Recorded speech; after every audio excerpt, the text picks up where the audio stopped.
Dry fruits એટલે કે સૂકા મેવાને આપણે પાણીમાં પલાળીએ એટલે લીલો મેવો થઈ જાય. પરંતુ કઈ વસ્તુ પલાળવી, કઈ ન પલાળવી, એમાંથી કયું પાણી ફેંકી દેવું અને કયું ન ફેંકવું, એમાં અનેક બુદ્ધિશાળી માણસો ગોથા ખાય છે. સાવ સામાન્ય વસ્તુ છે કે તમે ખજૂર, અંજીર, સૂકી કાળી દ્રાક્ષ, એપ્રિકોટ એટલે કે જરદાળુ, આ બધી ગળી વસ્તુઓને એકસાથે એક પાણીમાં પલાળી શકો. એની નજીકની ફેમિલી ગ્રુપ છે. હવે એ પાણીમાં તમે જે રાત્રે પલાળો છો સાફ કરીને, એ પાણીની અંદર રાત્રિ દરમિયાન પલાળવાનો મતલબ જ એ છે કે એની અંદર રહેલી ડેન્સ શુગર એમાં બધી પાણીમાં આવી જાય છે. એટલે એવું કહી શકાય કે 60થી 70% એ પાણીની અંદર એનો એક્સ્ટ્રેક આવી જાય. એટલે એ સીધી લોહીમાં ભળવા જેવી થઈ જાય. એટલે જે લોકોનું પાચન નબળું છે, અશક્તિ છે, હિમોગ્લોબિન ઓછું છે, કે જે પથારીવશ દર્દીઓ છે, એના માટે કેટલા મોટા આશીર્વાદ છે.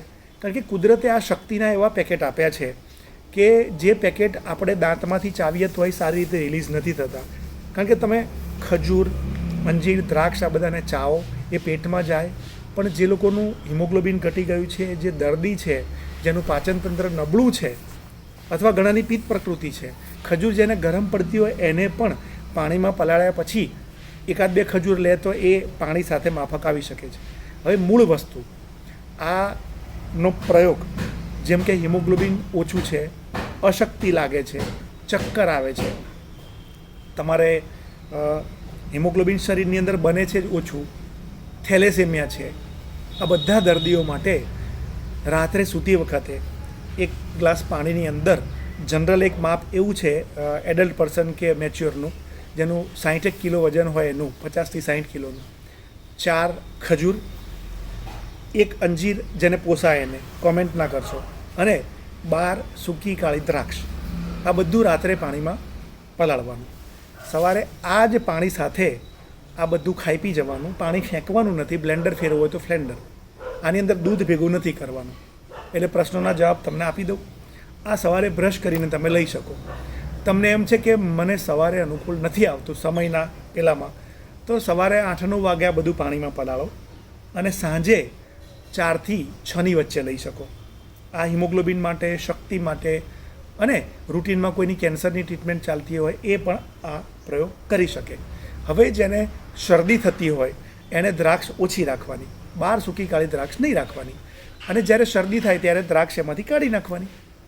હવે વાત રહી બદામને પલાળવાની, તો બદામ એ અલગ ફેમિલી છે. એટલે રાત્રે તમે બદામને પાણીમાં પલાળો તો સવારે પહેલું તે પાણી ફેંકી દેવાનું. કારણ કે બીજું, પાણી ફેંક્યા પછી એનું જે ઉપરનું પડ છે એ કાઢી નાખવાનું. એ જે ઉપરનું પડ છે એ ગળાને બગાડે છે, એને એસ્ટ્રીજન્ટ કહેવાય. વર્ષો પહેલાં ગોરા ડૉક્ટરે આ થીસીસ લખી હતી, જે બાપાલાલ વૈદ્ય એમના પુસ્તકમાં આપેલી છે. મૂળ વાત, બદામને રાત્રે પલાળી અને સવારે એને પડ કાઢીને ચાવીને ખાઈ શકો છો. તમારે અખરોટને નથી પલાળવાના, કારણ કે અખરોટની અંદરનું જે તેલ છે એ હૃદય માટે, ઢીંચણ માટે, મગજ માટે બહુ કામનું છે. જે ગ્લુકોસેમાઇનનું તત્વ છે એ પણ એમાંથી મળે છે.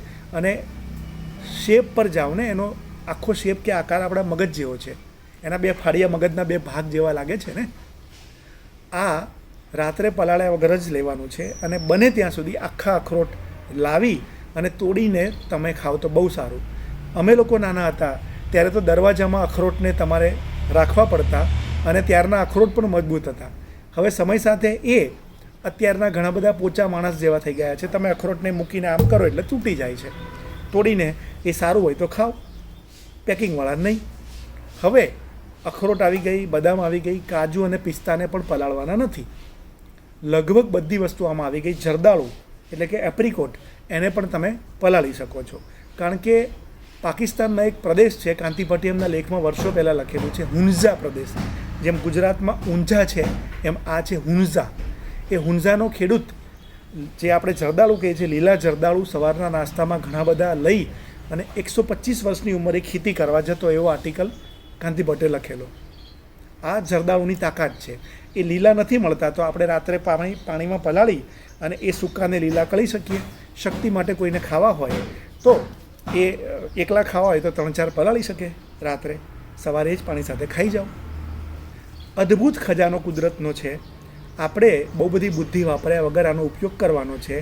અને જે લોકો ડ્રાયફ્રૂટ્સના પૈસાની દલીલ કરે છે એ લોકો ગોળ અને શેકેલા ચણા ખાઈ શકે છે.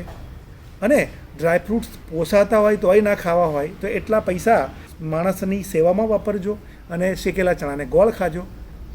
આ બધું એટલા માટે કહું છું કે શક્તિ આર્ગ્યુમેન્ટમાં સોશિયલ મીડિયા ઉપર વાપરવાને બદલે આ જે પ્રયોગ લોકહિતમાં છે એ લોકો સુધી પહોંચાડવાનું કામ કરો ને.